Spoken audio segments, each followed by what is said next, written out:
Vamos, Belén de Mar, acaba de pasar ahora por Aitor Pascarta, campeona nacional de tríado en efectiva selección.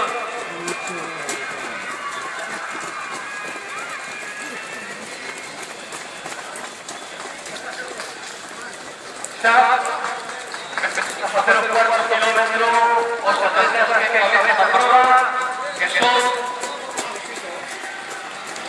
Álvaro Prieto, Víctor Llobó,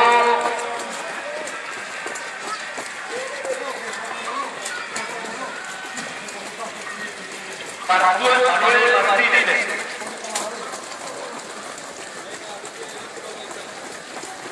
Un segundo grupo, Mike, aquí muy bien, 5 contra de Canadá.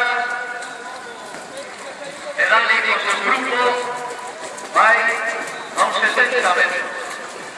Vamos, Manuel, ánimo.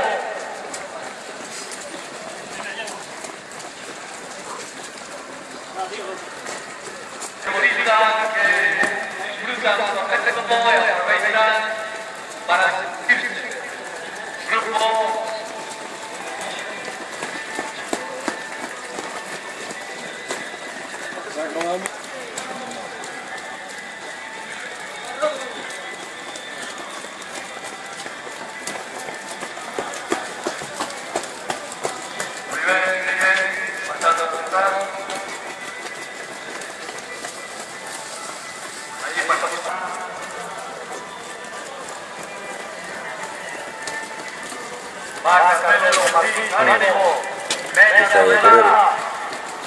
¡Ánimo, campeona!